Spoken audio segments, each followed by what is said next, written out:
अगर मैं किसी की तारीफ करूं तो मेरी बात भी गलत हो सकती है। नाजिम साहब किसी की तारीफ करें तो इनकी बात भी गलत हो सकती है। कोई मौलाना किसी की तारीफ करे तो उनकी बात भी गलत हो सकती है। और अगर मेरे नबी जिनकी तारीफ कर दें तो क्या नबी की बात भी गलत हो सकती है? बोलो नबी की बात गलत। अल्लाह के रसूल सल्लल्लाहु ताला अलैहि वसल्लम इरशाद फरमाते हैं, नज़रतुन इलल आलिम। आका फरमाते हैं किसी आलिम की तरफ एक मर्तबा देखना। क्या करना बोलो? अहब्बु इलैया मिन गिबादति सनतिन। आका फरमाते हैं मुझे एक साल की इबादत से ज्यादा पसंद है। तो वो ये आलिम है। और सुनो आका फरमाते हैं क़ाल रसूलुल्लाह सल्लल्लाहु ताला अलैहि वसल्लम खम्सुम मिनल गिबादा क़िल्लतुत तआम वल क़ुऊदु फिल मस्जिद वन नज़्रु इलल काबा वन नज़्रु इलल मुस्हफ। नबी फरमाते हैं 5 चीजें इबादत में से है। नंबर 1 कम खाना इबादत। नंबर 2 वल क़ुऊदु फिल मस्जिद, मस्जिद में बैठना इबादत। नंबर 3 वन नज़्रु इलल काबा, काबे को देखना इबादत। नंबर 4 वन नज़्रु इलल मुस्हफ, कुरान पाक को देखना इबादत। नंबर 5 वन नज़्रु इलल आलिम, आलिम का दीदार करना इबादत। सुभान अल्लाह सुभान अल्लाह। अब ये मेरी बात तो है नहीं, ये नबी की बात है, आका की बात है। बड़ी तेजी से मैंने ये आपकी तरफ देखते हुए फौरन ये 2 हदीसें पढ़ी हैं, वरना इतनी हदीसें मुझ जैसा कम इल्म अगर बयान करने पाए कई हदीसें और बयान कर सकता है। फिर ज्यादा पढ़े लिखे अच्छे पढ़े लिखे उलमा इनका तो जवाब ही नहीं है। मगर मैं अब आपसे शुरू होता हूं, एकदम जरा तवज्जो रखना और आपको पकड़ने की कोशिश करता हूं। जितने लोग खड़े हैं, जो बैठे वहीं खड़े रहें, वहीं बैठे रहें। ये जो बांस लगा हुआ, ये बांस बोलते हैं ना इसको, इस तरफ से इधर तक, उधर औरतें हैं और इधर मर्द है ना। तो मर्दों को चाहिए कि उस तरफ ना जाएं, औरतों को चाहिए कि इधर ना आए। और अगर बीच में पर्दा हो जाता तो और अच्छा था, बीच में अगर पर्दा हो जाता तो और अच्छा था। लेकिन अब मैं यहीं से चलता हूं, मर्द और औरतें। अब जरा गौर करें, मर्द इन पे क्या जरूरी है। मर्द उसका बाप भी है, उसकी माँ भी है, भाई भी, बहन भी, चचा ताऊ खालू मामू, तमाम रिश्तेदार। ऐसे ही मेरी बहन, उसका भी माँ बाप, भाई बहन, चचा ताऊ खालू मामू। मगर अब सवाल ये उठता है, जरा पूछो मर्द हैं, मर्दों पर सबसे ज्यादा हक किसका है? उसके चचा का ज्यादा हक है, इस पे किसी का हक है कि नहीं? अगर है तो किसका? चचा का ज्यादा, मामू का ज्यादा, खालू का ज्यादा, माँ का ज्यादा, बाप का ज्यादा। मर्दों पर सबसे ज्यादा हक किसका है? अब किसी मौलाना से मत पूछो, किसी आलिम से मत पूछो, बल्कि किससे पूछना है? शरीयत मुस्तफा इस्लाम से पूछो। इस्लाम तू बता, मर्दों पर इतने लोग खड़े हैं, इतने भाई यहाँ पर आए हैं, अपने गिरेबान में कुछ बातें डाल के ले जाना। मर्दों पर सबसे ज्यादा हक किसका है? सुनो, इस्लाम से पूछो तो इस्लाम ये बताता है बेटे से ज्यादा हक, बेटी से ज्यादा हक, चचा से ज्यादा हक, चचा चाची से ज्यादा हक, भाई से ज्यादा हक, बहन से ज्यादा हक, मर्दों पर बीबी से ज्यादा हक, सबसे ज्यादा हक उसकी माँ और बाप का है। मर्दों पर सबसे ज्यादा हक किसका बोलो? माँ और बाप का। अब मुझे पता नहीं आपके क्या हालात हैं, सब अपने अपने गिरेबान में झांकना, मैं तो बता करके चलूंगा। मर्दों पर सबसे ज्यादा उसकी माँ और बाप का। अब गिरेबान में झांक करके देखो, जितना बीबी का ख्याल रखते हो उतना माँ का रखते हो या नहीं? जितना बेटी और बेटे का ख्याल रखते हो उतना बाप का रखते हो या नहीं रखते हो? ये आपको ख्याल करना होगा। ओ मेरी बहनें, आप भी आई हो तो आप भी जरा सुनो, औरतों पर जरा पूछो सबसे ज्यादा किसका है? तो औरतों के पास भी उनकी माँ भी है, उनके बाप भी है, उनके भाई, उनकी बहन, उनके चचा, ताऊ, खालू, मामू। ओ मेरी बहन सुन ले, शादी के बाद औरतों पर सबसे ज्यादा हक उसके शौहर का है। किसका बोलो? मर्दों पर सबसे ज्यादा हक उसकी माँ और बाप का, और औरतों पर शादी के बाद सबसे ज्यादा उसके शौहर का होता है। अब मेरी बहनों, आपको भी देखना पड़ेगा कि आप अपनी माँ का कहना मान रही हो या शौहर का कहना मान रही हो, माँ बाप के कहने पे चल रही हो या शौहर के कहने पे चल रही हो। इस्लाम ये बताता है, ओ मेरी बहनों सुनो, इस्लाम ये बताता है कि औरतों को शौहर की इजाजत के बगैर घर से निकलना जायज नहीं। औरतों को शौहर की इजाजत के बगैर घर से निकलना जायज नहीं। ये जितनी आई हैं ये तो इजाजत लेके आई होंगी, अब खुद देखना पड़ेगा।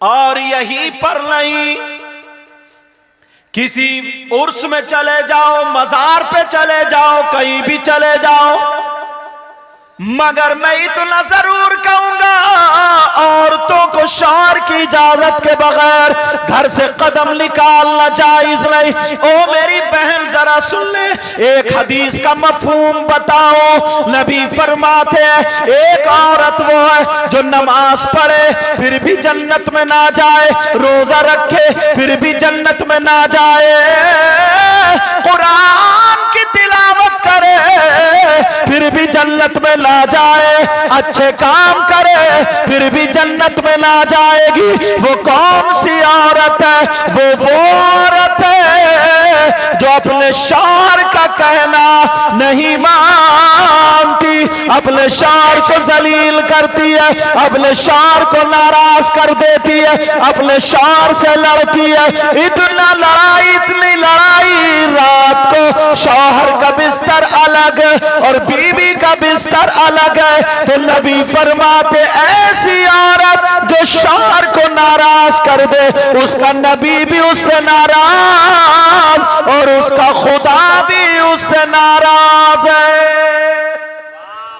बाबा जिंदाबाद जिंदाबाद। और मर्दों का एक हदीस का मफहूम बताऊं, नबी ने फरमाया, कुछ नमाजी ऐसे होंगे जिनका हश्र जालिम बादशाहों के साथ होगा, कुछ रोजेदार ऐसे होंगे जिनका हश्र जालिम बादशाह के साथ होगा। सहाबा ने अर्ज किया, वो कौन नमाजी, कौन हाजी होंगे? तो नबी फरमाते हैं, वो मर्द होंगे जो अपनी बीवियों पे जुल्म करते हैं, अपनी बीवियों के तमाचा मारते हैं, अपनी बीवियों के बेकसूर उन पे डंडा डंडा पकड़ते हैं, जूता चप्पल मार के घर से बाहर निकाल देते हैं, बिचारी पे जुल्म करते हैं, ताना करते हैं, तोहमत लगाते, ऐब लगाते, बीबी को सताते।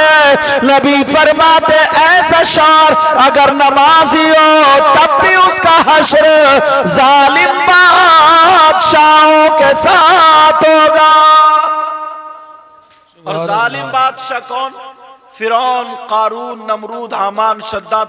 आज के लोगों का मैं नाम ही नहीं लेता। समझ में आ रही नहीं? अब मैंने बुनियाद डाल दी है, जरा अपने आप को देखना पड़ेगा।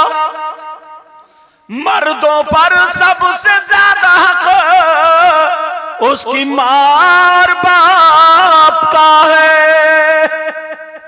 अब जरा थोड़ा औलाद पर, औलाद के हुकूक आते। किसके आते हैं बोलो? यहां पर आज हम बड़ी आसानी से छुट जाते। औलाद की तरबियत करना माँ बाप पर जरूरी। समझ रहे मेरी बात? औलाद की तरबियत माँ बाप पर जरूरी है, मगर गिरेबान में जा करके देखो कितने लोग तरबियत कर रहे हैं। अगर तरबियत करते होते तो तुम्हारे बच्चों के बाल फिल्मों जैसे नहीं होते, तुम्हारे बच्चों के चलने का ढंग फिल्मों जैसा नहीं होता, तुम्हारे बच्चों के खाने का ढंग फिल्मों जैसा नहीं होता, तुम्हारे बच्चों के पहनने ओढ़ने का ढंग फिल्मों जैसा नहीं होता।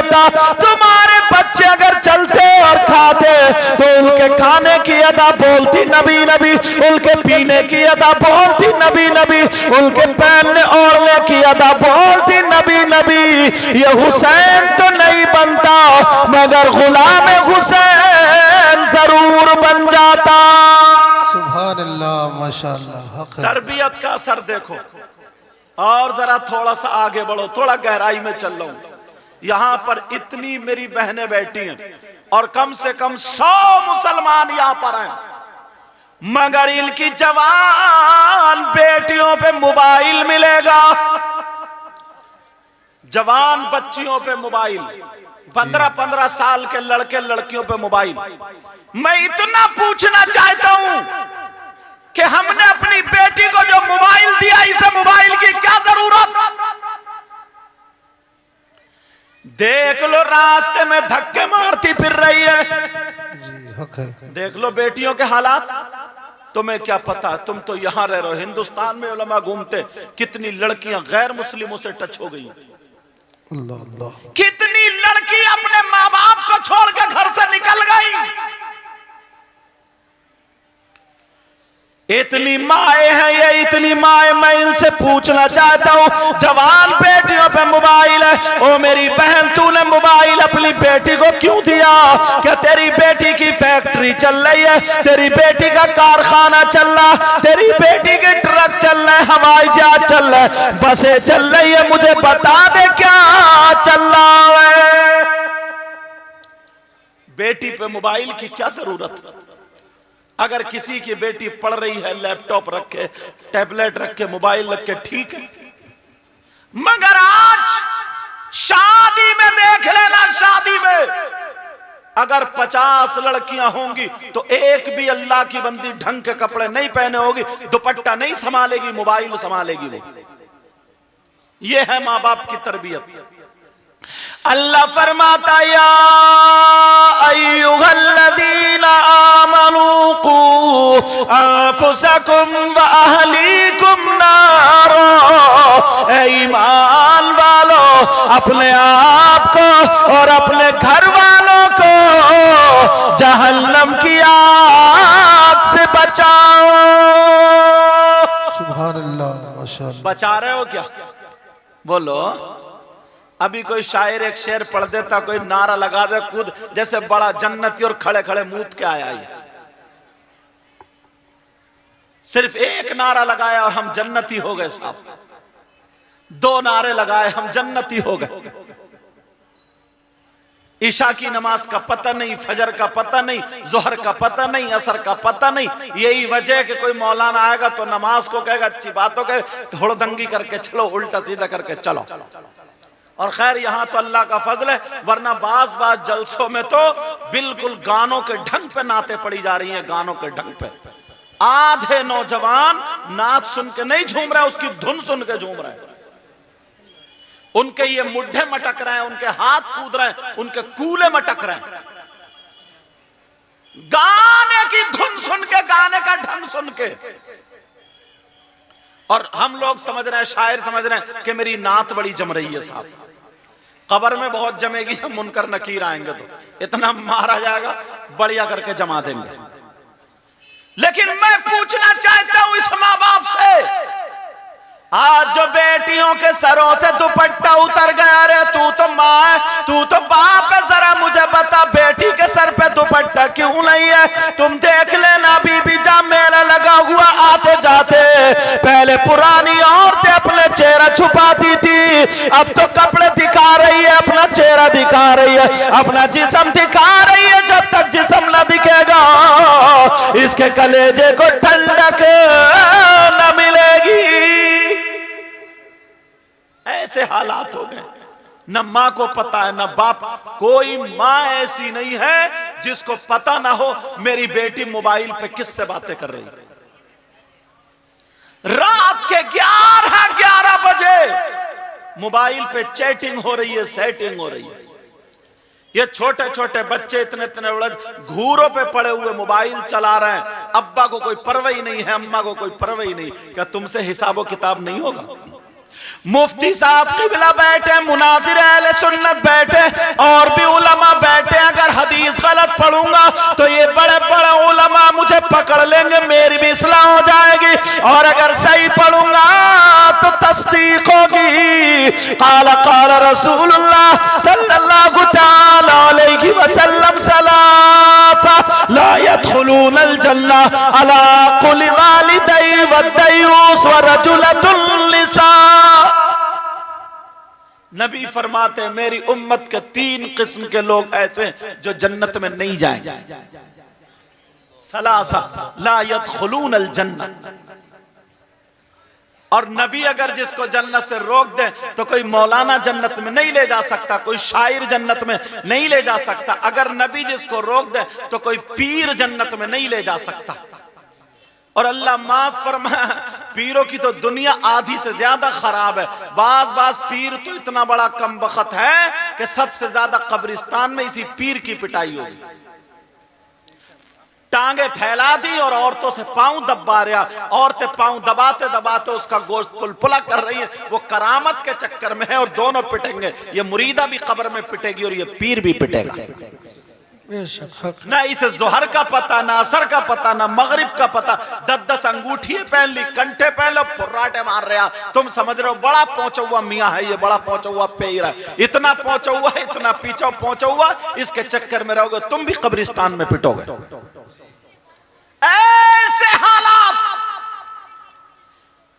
नबी फरमाते हैं 3 लोग जन्नत में नहीं जा सकते। 3 किस्म के लोग ऐसे हैं जो जन्नत में नहीं जा सकते। और अगर नबी जिसको मना फरमा दे तो कोई माई का लाल नहीं ले जा सकता। और मैं तो ये कहता हूं अगर नबी जिसको मना कर देना तो उसकी नमाजें भी उसे जन्नत में नहीं ले जा सकती, उसके रोजे भी जन्नत में नहीं ले जा सकते, उसकी ज़कात भी, जलसा, उसकी तकरीर, नात, कुछ भी जन्नत में नहीं ले जा सकती अगर नबी जिसको रोक दे तो। नबी जिसको मना कर दे उसको कोई जन्नत में नहीं ले जा सकता। कितने लोग हैं बोलो, कितनी किस्म के बोलो प्यारे? अगर इजाजत हो तो बता दो। नंबर 1, लोग ना जन्नतियों को टटोलते हैं। मैंने वो हदीस पढ़ ली कि पता तो चले यार हम कितने पानी में। कौन जन्नत में नहीं जाएगा? नबी फरमाते अला कुल्ली वालिदै,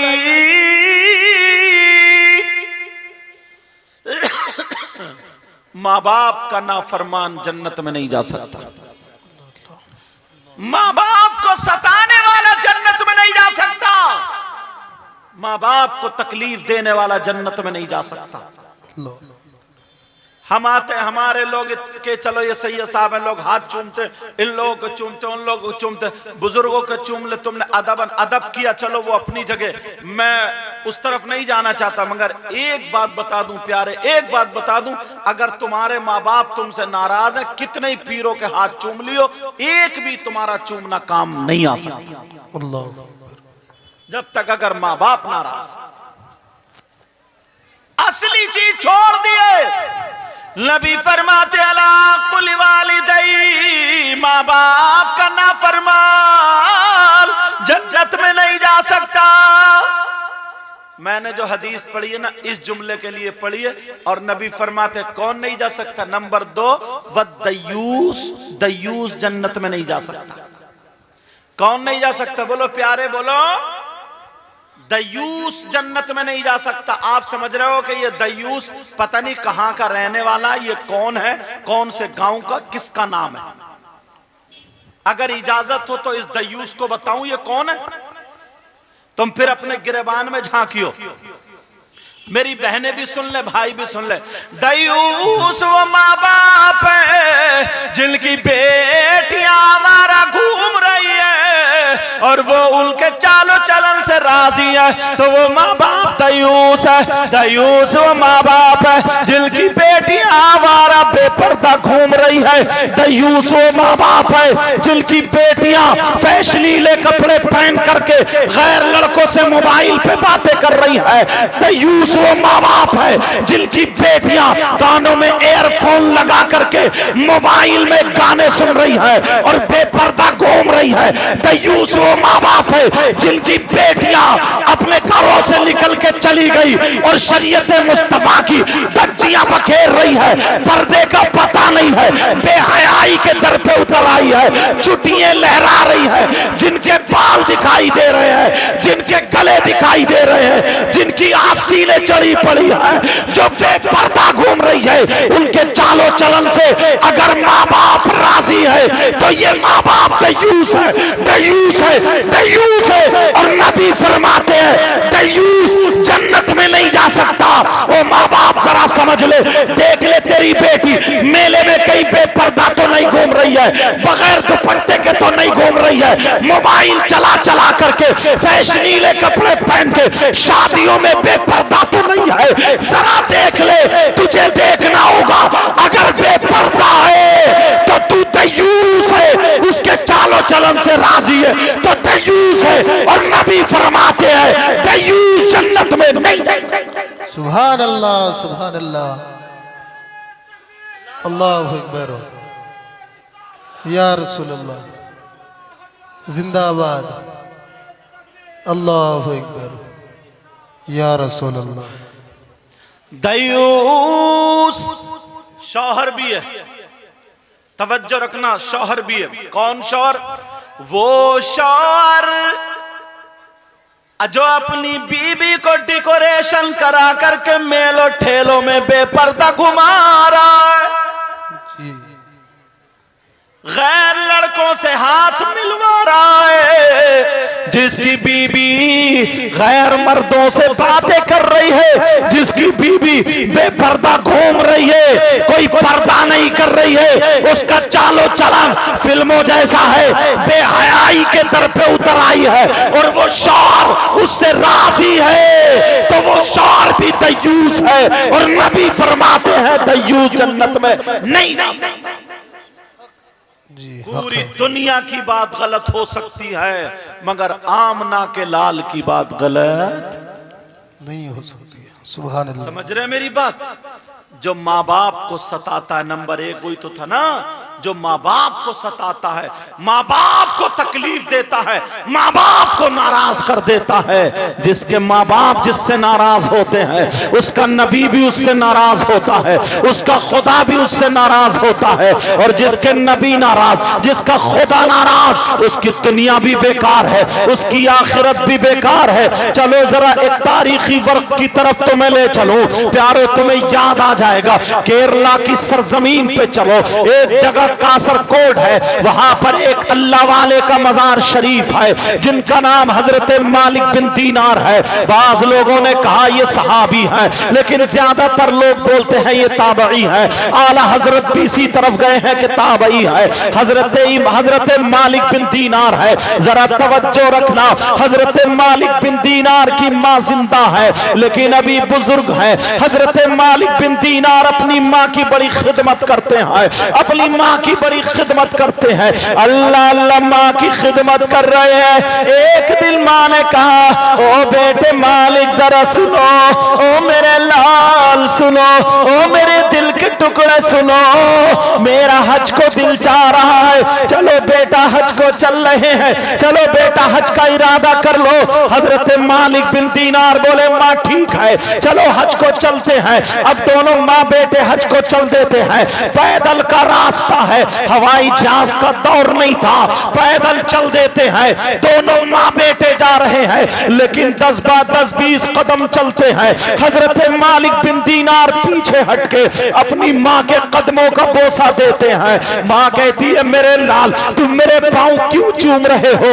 हजरत मालिक बिन दीनार कहते हैं माँ मेरी जन्नत आपके कदमों के नीचे है, पाँवों का बोसा देता हूँ, ऐसा लगता है कि जन्नत की चौखट चूम रहा हूँ। अल्लाह अल्लाह चलते चले जा रहे हैं। माँ हर हर कदम पे दुआएं दे रही है। अरे ये माँ दुआएं दे रही है। हजरत मालिक बिन दीनार चलते चले जा रहे हैं। जैसे ही मक्का शरीफ पहुंचते हैं, हज में पहुंचते हैं, हजरत मालिक बिन दीनार ने देखा मक्का शरीफ में लोग तवाफ कर रहे हैं। खाने काबा का तवाफ करने वाले तवाफ कर रहे हैं, जमजम शरीफ पी रहे हैं, कुछ लोग सही कर रहे हैं, सफा मरवा की दौड़ यानी सही कर रहे हैं, कुछ लोग हल्क कर रहे हैं यानी सर मुड़ा रहे हैं, कुछ लोग ऐसे हैं जो कुरान की तिलावत कर रहे हैं, कुछ लोग तस्बीह पढ़ रहे हैं, सारे लोग इबादत में लगे हुए हैं, कुछ नमाजें पढ़े हुए हैं। दुनिया को भूल चुके हैं, इनकी जमीन होगी मगर जमीन को भूले बैठे हैं, इनकी दुकान होगी मगर दुकान को भूले बैठे हैं। हजरत मालिक बिन दीनार कहते हैं मौला परवरदिगार आलम ये इतने लोग हैं अपने अपने अंदाज में तेरी इबादत कर रहे हैं। ऐ अल्लाह बड़ी बड़ी दूर से आए हैं, परवरदिगार तूने इनके हज को कबूल कर लिया होगा। हजरत मालिक बिन दीनार कहते मौला तूने इनके हज को कबूल कर लिया होगा।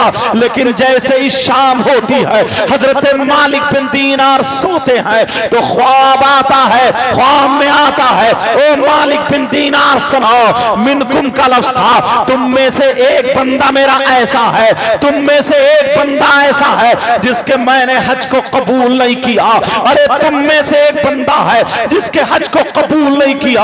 हजरत मालिक बिन दीनार रोने लगे, हजरत मालिक बिन दीनार तड़पने लगे, जैसे ही आंख खुली तड़पने लगे और अपनी माँ की बारगाह में आ गए और कहने लगे माँ माँ कहीं मैं ही तो नहीं हूँ जिसका हज कबूल नहीं हुआ, माँ तुम मुझसे राजी हो ना, माँ तुम मुझे माफ कर दो ना, माँ कोई गलती हो गई हो तो माफ कर दो।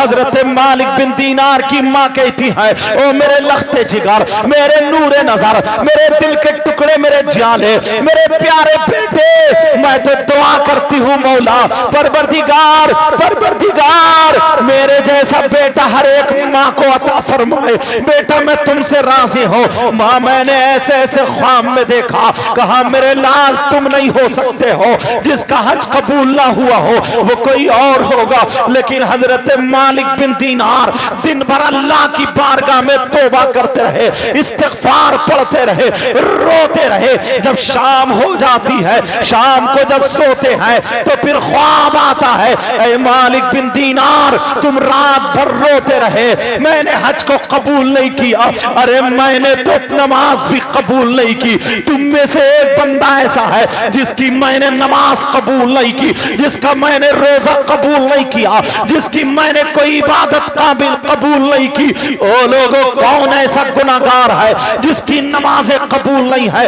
जिसके रोजे कबूल नहीं है, जिसकी ज़कात कबूल नहीं है, जिसका हज कबूल नहीं है। हजरत मालिक बिन दीनार दीनार रोकर फिर रो जाते हैं और रोकर के माँ की बारगाह में आ गए, माँ मैं बर्बाद हो गया, माँ मैं हलाक हो गया। माँ कहा बेटा क्या बात है? कहा माँ मामला ऐसा है, मैंने आज रात ख्वाब में फिर देखा, अल्लाह की तरफ से ये ख्वाब आया, ओ मालिक बिन दीनार मैंने तुम्हारे हज तो हज किसी के रोजे को भी कबूल नहीं किया, तुम में से एक बंदा वो है जिसकी कोई इबादत काबिल कबूल नहीं। माँ वो बंदा मैं ही तो नहीं हूँ। हजरत मालिक बिन दीनार अपनी माँ के कदमों पर रो दी है, माँ की आंखों में आंसू आ गए। माँ ने सीने से लगाया और कहा मौला मेरे बेटे को बचा ले, मेरे बेटे के ख्वाब को वाज़ेह कर दे, मेरे ख्वाब के बेटे को खोल दे। अम्मा की दुआ जरा देखो, अम्मा की दुआ रंग लाती है। जैसे ही रात को मालिक बिन दीनार सोए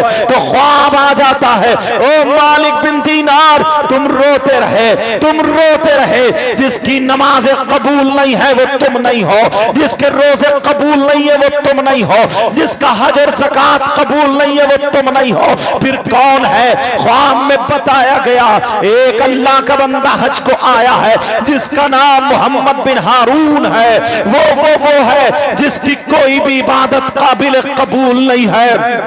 हजरत मालिक बिन दीनार की आंख खुल गई, कहा माँ तुम्हारी दुआ कबूल हो गई है। वो बंदा है जो मोहम्मद बिन हारून है, जिसकी ना नमाज कबूल है, जिसका ना रोजा कबूल है। अम्मा कहती है मेरे लाल वो कितना बड़ा डकैत होगा, वो कितना बड़ा जानी होगा, वो कितना बड़ा शराबी होगा, वो कितना बड़ा बदकार होगा, वो कितना बड़ा गुनाहगार होगा, वो कितना बड़ा सियाकार होगा। कहा मौला, कहा बेटा उसने पता नहीं कौन सा गुनाह किया होगा, मेरे लाल जा करके बता दे और जा उसको ढूंढ ले और तलाश ले और जा करके उससे तौबा करा दे। हजरत मालिक बिन दीनार जहन में बसाए हुए थे कि बहुत बड़ा डकैत गुंडा होगा, बहुत बड़ा शराबी अज्वारी होगा। ऐ लोगों जरा सुनो, वो कौन था, उसके पास कौन सा गुनाह था? आज हमारे पास भी वो गुनाह हो जाता है। आज 10% लोग ऐसे हैं जो उस गुनाह को करते हैं, फिर नमाजें पढ़ते हैं नमाजें नहीं होती, रोजे रखते हैं रोजे नहीं होते, हज करते हैं हज नहीं होता, ज़कात देते हैं ज़कात नहीं होती। वो कौन सा गुनाह है जरा सुनो। अल्लाह अल्लाह। हजरत मालिक बिन दीनार अब तलाशने लगे, हजरत मालिक बिन दीनार ढूंढने लगे। लोगों से पूछा ये बताओ तुम में से मोहम्मद बिन हारून कौन है, खुरासान के रहने वाले कौन है? एक काफिला मिल जाता है, खुरासान के रहने वाले हम हैं। कहा ये बताओ तुम में मोहम्मद बिन हारून है कोई? सारे लोग कहने लगे हाँ हाँ मोहम्मद बिन हारून है, एक बंदा है मोहम्मद बिन हारून। अब ये डरते डरते पूछ रहे हैं बताओ क्या वो डकैत है, क्या वो शराबी है, कितना बड़ा गुनाहगार है? लोग कहते अपनी जबान बंद करो, अपने मुंह को बंद करो। अरे तुम उसे डकैत बता रहे हो, तुम शराबी बता रहे हो, तुम ज्वारी बता रहे हो। अगर आज के दौर में नमाजी देखना है तो मोहम्मद बिन हारून को देखो, आज के दौर में अगर हाजी देखना हो तो मोहम्मद बिन हारून को देखो, आज के दौर में अगर सखी देखना हो तो मोहम्मद बिन हारून को देखो, आज के दौर में अगर मुत्तकी और परहेजगार देखना हो तो मोहम्मद बिन हारून को देखो। सारे लोग एक जबान होकर के कहने लगे अगर चलता फिरता आज के दौर में तुम्हें माथे की आंखों से अगर किसी वली को देखना है तो वो मोहम्मद बिन हारून को देखो। उन जैसी नमाजें किसी के पास नहीं है, तो ये तो और चक्कर में पड़ गए। या अल्लाह उसका तो एक सजदा भी कबूल नहीं है। अरे वो कौन है जो इतना बड़ा नमाजी मुत्तकी परहेजगार मगर उसकी कोई भी इबादत काबिल कबूल नहीं है?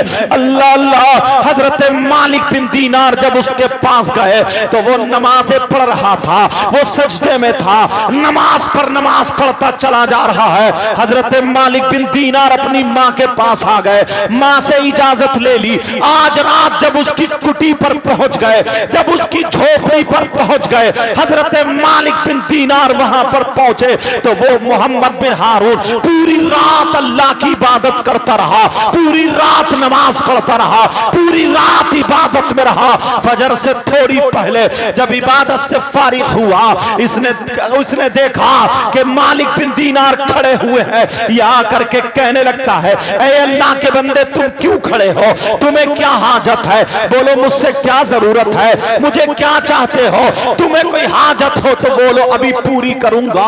ये हजरत मालिक बिन दीनार कहने लगे, मेरा नाम मालिक बिन दीनार है, तुम खुरासान के रहने वाले हो? कहा जी खुरासान का रहने वाला हो। कहा तुम्हारा नाम मोहम्मद है? कहा जी मेरा नाम मोहम्मद है। कहा तुम्हारे बाप का नाम हारून है? कहा जी मेरे बाप का नाम हारून है। बात बताओ बात क्या है? मालिक बिन दीनार कहने लगे, तुम्हारी नमाज़ें में देखता हूं, तुम्हारा तकवा में देखता हूं तो रश्क होता है, मगर अल्लाह की बारगाह में तुम्हारा एक सजदा भी कबूल नहीं है, तुम्हारा एक रोजा भी कबूल नहीं है, तुम्हारी इबादत कोई भी कबूल नहीं है। जब इतना सुना, मोहम्मद बिन हारून की आंखों में आंसू आ गए। मोहम्मद बिन हारून रोने लगे, इतना रोए, सिसकियां और हिचकियां लेने लगे, सिसकियां बन जाती हैं और रोने लगे, कहने लगे, हाँ भाई मुझे पता है मालिक बिन दीनार, मुझे पता है मेरा एक सजदा भी अल्लाह की बारगाह में कबूल नहीं है, मेरी कोई इबादत काबिल कबूल नहीं है। कहा तुम्हें पता है तो फिर तुम्हें गुनाह का भी पता होगा, तुम्हें जुर्म का भी पता होगा, तुमने कौन सी खता की है, कौन सा जुर्म किया है, कौन सा गुनाह किया है। मालिक बिन दीनार ने जब कहा तो मोहम्मद बिन हारून बोले, हाँ हाँ मुझे अपने गुनाह का पता है, मुझे अपने जुर्म का पता है, मुझे अपनी खता का पता है। कहा जरा बयान करो। अब मोहम्मद बिन हारून रो करके बैठ जाते हैं, कहते हैं भाई जरा मेरी ज़बानी मेरी कहानी सुन लो, अगर इजाजत हो तो बता दूं क्या गुनाह था, बोलो सुनना चाहते हो या नहीं चाहते हो। हजरत मालिक बिन दीनार बोले बताओ। मोहम्मद बिन हारून बोले सुनो भाई, मेरा बाप बहुत गरीब था, मेरा टूटा फूटा छप्पर था, मेरा मकान बना हुआ नहीं था, मेरी माँ बड़ी शरीफ थी, जब मैं पेट में था, अपनी माँ के पेट में था, मेरे बाप का इंतकाल हो जाता है, मेरे बाप का इंतकाल हो गया, मेरी माँ मेरे चचा के पास गई, मगर मेरे चचा ने सहारा ना दिया, मेरे ताऊओं के पास गई, मेरे ताऊ भी सहारा ना बने, मेरी माँ का कोई पुरसाने हाल ना था, मगर मेरी माँ दूसरी औरतों के यहाँ बर्तन मांज के गुजारा करती रही, दूसरी औरतों के यहाँ पे झाड़ू पोछा करती रही, मेरी माँ दूसरी औरतों के यहाँ कपड़े धो कर उसे जो रुपया पैसा मिलता था उससे गुजर बसर करती थी। मैं अपनी माँ के पेट में था, मेरी माँ बताती है जब मैं पैदा हुआ उस वक्त मेरा मकान टूटा फूटा था, मगर मेरे गांव में गुंडा रहता था, जिसकी नजर मेरी माँ के ऊपर पड़ जाती है वो मेरी माँ पे गलत नजर डाले हुए था, वो ये चाहता था कि किसी तरीके से इसकी इज्जत लूट लूं, किसी तरीके से इसके साथ गलत हरकत में मुलव्विस हो जाओ। आप समझ गए हो उसकी क्या नियत थी। मगर मोहम्मद बिन हारून रोते जा रहे, कहते जा रहे, मेरी माँ ने अपना चेहरा अपना पल्लू तक नहीं दिखाया। ओ मेरी बहनों सुन लो, इस्लाम की शहजादियां ऐसी होती हैं, आज तुम अपना जिस्म दिखा के चल रही हो, आज तुम अपनी चुटियां लहरा के चल रही हो, आज तुम अपने बाल दिखा के चल रही हो, जरा देखो इस्लाम की शहजादी को। मोहम्मद बिन हारून कहने लगे, मेरी माँ ने अपना चेहरा नहीं दिखाया, वो गुंडा मेरी माँ के पीछे रहा, लेकिन मेरी माँ ने कभी मौका ना दिया। वो कहते हैं एक दिन ऐसा हुआ जब मैं दूध पी रहा था, जब मैं दूध पीता था, जब मैं छोटा सा था। मोहम्मद बिन हारून बोले मेरी माँ ने मुझे बताया एक दिन ऐसा हुआ, सुबह से लेकर के दोपहर तक बारिश होती रही, इतना पानी बरसा, गांव में पूरे में पानी भर गया, मेरे मकान में घुटनों पानी हो जाता है। मेरी माँ मुझे सीने से लगा करके मेरा छप्पर टपकने लगा, मेरा छप्पर चुचिया आने लगा, मेरे छप्पर से पानी आने लगा। जरा देखो इस माँ बाप ने तुम्हें कैसे पाला होगा।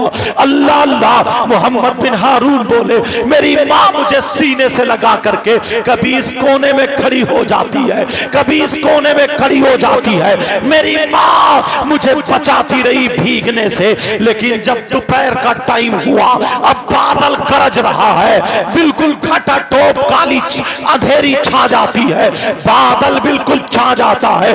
दिन में ऐसा होता है जैसे रात होने लगती है, जैसे ही बारिश होती है, बादल बादल बिल्कुल छाया हुआ था और बिजली कड़क रही थी। मोहम्मद बिन हारून बोले, उस डकैत को, उस गुंडे को मौका मिला और वो मेरी माँ के घर में घुस जाता है, मेरी माँ की इज्जत लूटने के लिए घर में आ जाता है। मोहम्मद बिन हारून बोले, मेरी माँ उसे देख करके मुझे लेके कोने में छुप जाती है, मगर जैसे ही कोने में छुपी, फिर मेरी माँ ने मुझे चारपाई पे लिटा दिया और खुद छुप जाती है ताकि उस गुंडे के हाथ में ना पड़ जाऊं। अल्लाह अल्लाह। मेरी माँ का ये आलम था। मोहम्मद बिन हारून बोले, मेरी माँ एक बकरी की तरह चारे हाथ पांवों से चल के बारिश में भीगती हुई दरवाजे पे पहुंच जाती है, उस गुंडे से बच करके जंगल का रुख करती है। लेकिन जैसे मेरी याद आती है, जैसे मेरी ममता भड़क उठती है, मेरी माँ ने मेरी वजह से कदम आगे नहीं बढ़ाया, मेरी माँ चुपके से फिर घर में वापस आ गई, एक बकरी की तरह चलती हुई आई। ओ नौजवानों, तुम्हें क्या पता है, अरे इस माँ ने तुम्हें कैसे पाला है, 9 महीने तुम्हें पेट में रखा है। आज तू अपनी माँ को आंखें दिखाता है, आज तू अपने बाप को आंखें दिखाता है, आज तू बंबई चला गया, आज तू दिल्ली चला गया, आज तू गोवा चला गया, आज तू चेन्नई चला गया, आज तू मद्रास चला गया, आज तू सिक्किम वगैरह चला गया, आज तू 4 पैसे कमाने लगा। तेरा बाप अब बाप नहीं रहा, तेरी माँ माँ नहीं रही, अब तेरे बाप की तेरे सामने नहीं चलती है। इसी बाप को देख, इसने हल जोत के तुझे पाला है, छप्पर में तेरी माँ ने तुझे पैदा किया है।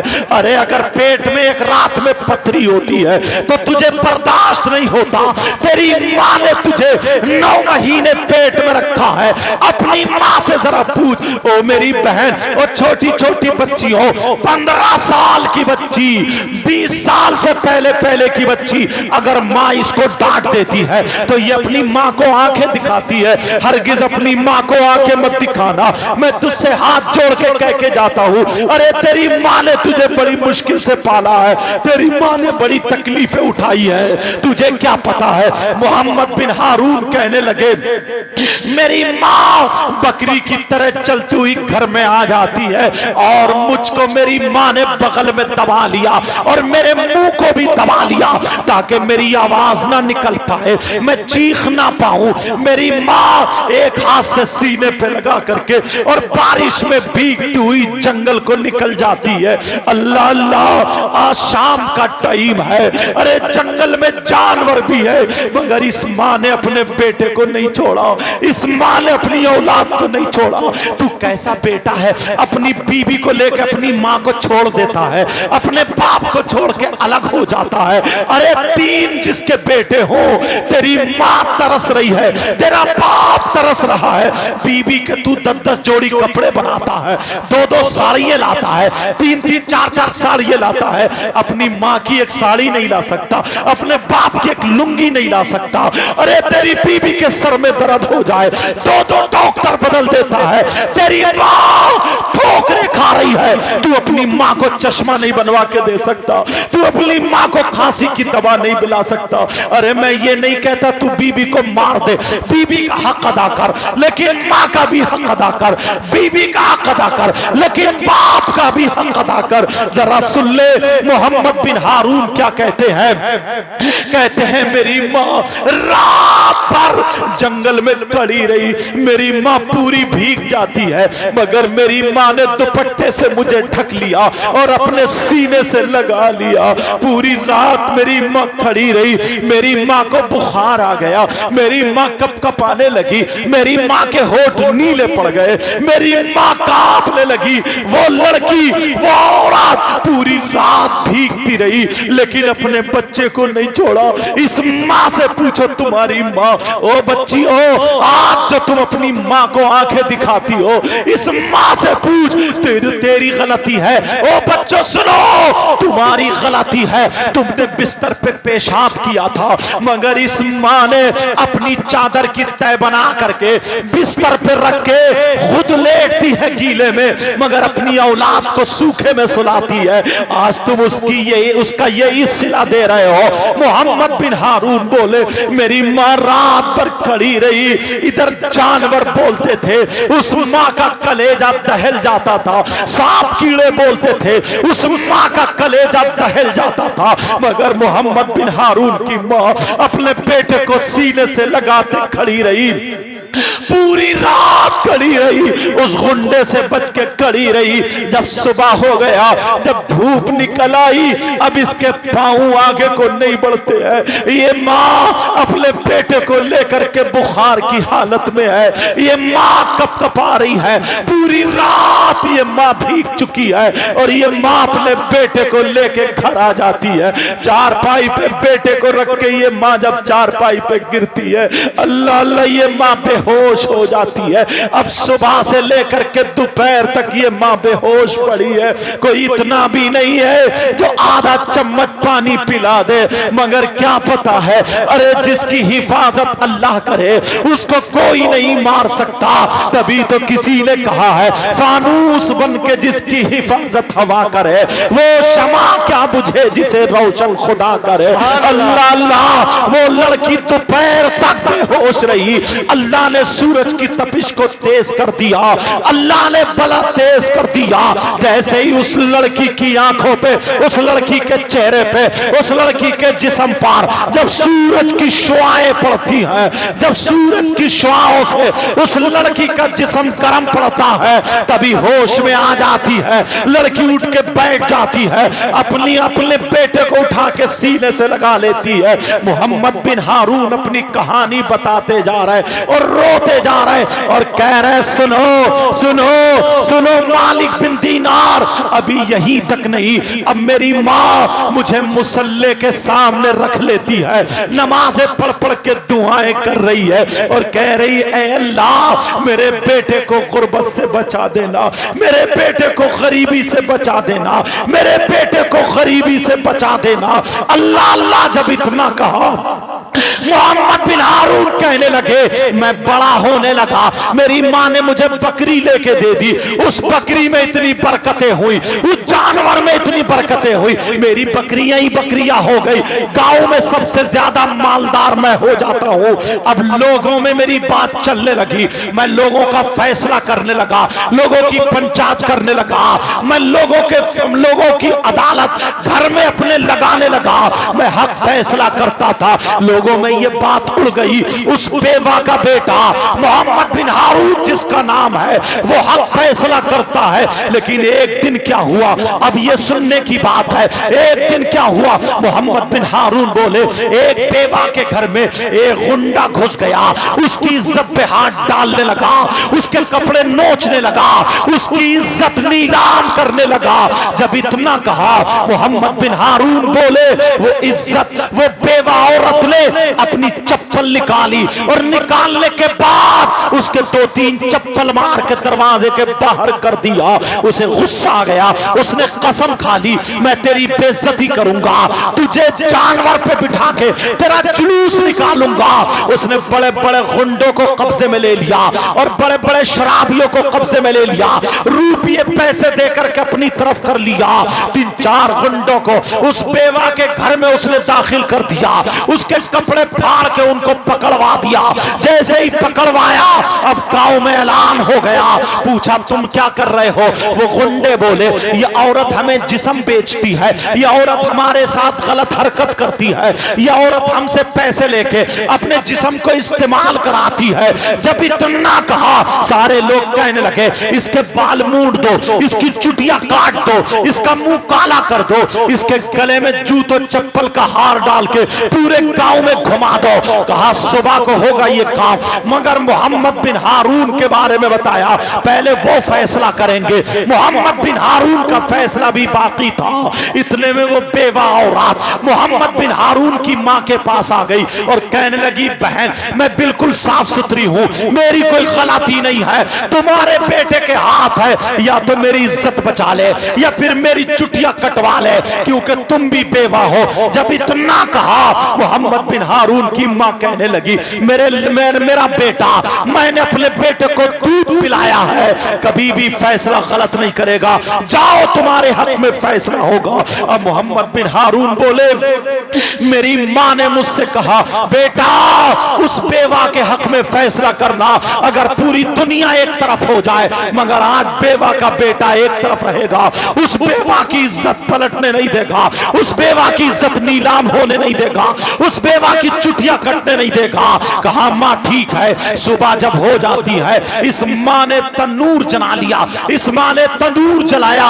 और जलाने के बाद कहा, मेरे लाल जाओ, आज मैं तुम्हें रोटी बाद में खिलाऊंगी, जब तक मैं तंदूर गर्म कर रही हूँ, जाओ जल्दी चले जाओ, तुम उस बेवा का फैसला करो। माँ पहले मुझे खाना खिला दो ना। माँ बोली, नहीं नहीं, आज बाद में खाना खिलाऊंगी, अपने बेटे को गरम गरम रोटी खिलाऊंगी, मैं तंदूर गरम कर रही हूँ, जा।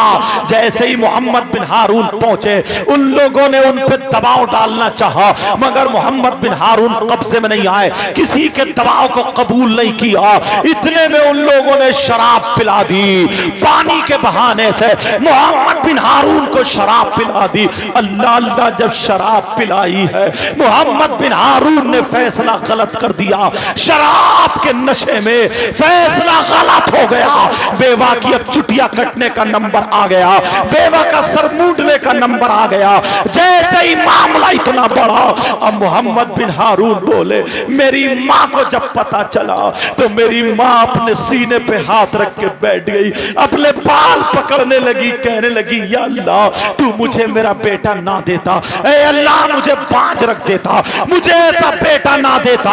इतने में मोहम्मद बिन हारून बोले, मैं घर में आ गया, मेरी माँ मुझे चिपट गई, मैंने कहा, माँ मुझे खाना खिला दो, लेकिन माँ कहने लगी, ओ नालायक बेटे, अगर मुझे पता होता तो मैं तेरी गर्दन पे पाँव रख के तुझे मार देती, मैं तुझे कभी नहीं पालती, अगर मुझे पता होता तो मैं तुझे जन्म नहीं देती, मैं जहर खा के तुझे मार देती, खुद भी मर जाती, मुझे पता नहीं था तू इतना नालायक निकलेगा। ओ बेटे, अरे मेरे घर से निकल जा, अगर तू मेरे सामने रहा तो या तो मैं जल जाऊंगी या तुझे जला दूंगी।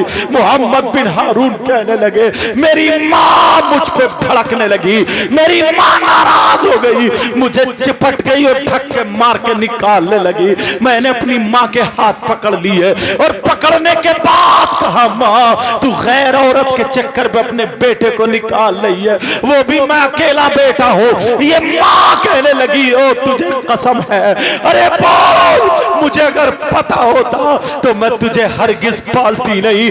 उस रात में मैं पूरी रात वहां पे पड़ कर वहां पे तुझे सीने से लगाए खड़ी रही, पूरी रात में तड़पती रही, पूरी रात में तुझे लिए भीगती रही, मगर तुझे भीगने नहीं दिया। मुझे पता होता तो पेड़ की जड़ से तुझे दबा के मार देती, मैं पलट के नहीं आती, मगर तूने ऐसा क्यों किया, निकल जा। अरे मुझे मां मत कहना। मोहम्मद बिन हारून रो के बोले, ओ मालिक बिन दीनार, मुझे गुस्सा आ गया, मेरी माँ फालतू इतना भड़क रही है, फालतू इतना बोल रही है। नौजवानों, आज तुम्हें भी गुस्सा आता होगा, अपनी माँ और बाप पे गुस्सा आता होगा। मोहम्मद बिन हारून बोले, मुझे गुस्सा आ गया, जैसे ही गुस्सा आया मैंने अपनी माँ को एक हाथ से धक्का दे दिया, और जब धक्का दिया मेरी माँ फिसल के तंदूर में गिर जाती है। अरे चलते हुए तंदूर में मेरी माँ गिर गई, मेरे सामने मेरी माँ जल के मर जाती है। तंदूर में मैंने अपने हाथों से अपनी माँ को जला दिया। मोहम्मद बिन हारून बोले, मैंने अपने सामने अपनी माँ को जला दिया, मैं कुछ नहीं कर पाया। ओ मालिक बिन दीनार, इन्होंने अपनी चादर उतारी और जब चादर उतार करके देखी तो उनका दैना हाथ कटा हुआ था, उसमें जंजीर पड़ी हुई थी और वो हाथ गले में लटका हुआ था।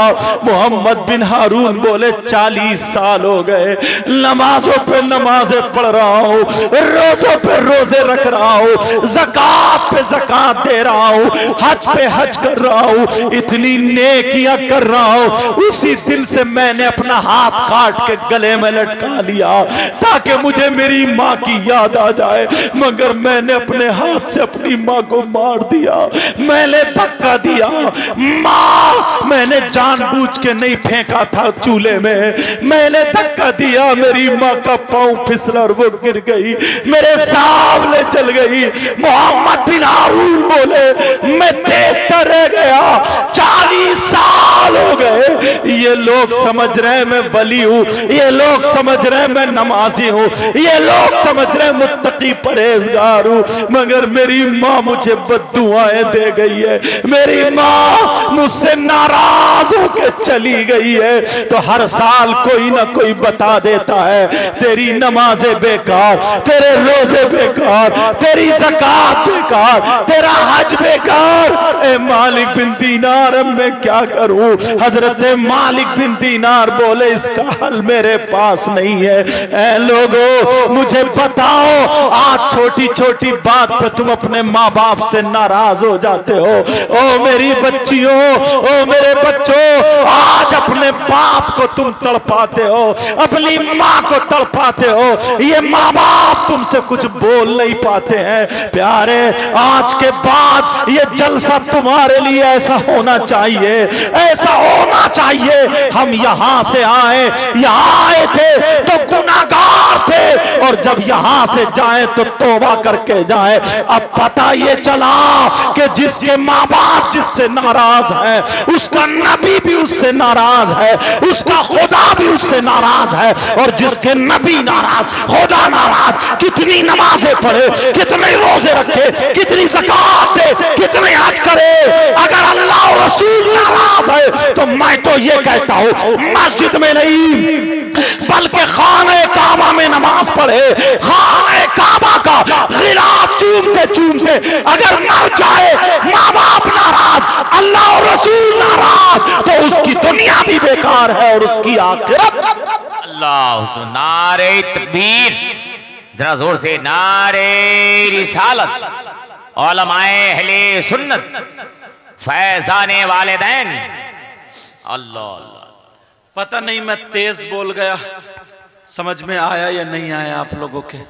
आप लोगों के समझ में आया नहीं आया? बोलो अल्हम्दुलिल्लाह, क्योंकि मैं अपने इलाके के रविश में चल गया। अल्लाह अल्लाह, जरा गौर करे, तवज्जो करे प्यारो। और एक बात उठाता हूं जो अक्सर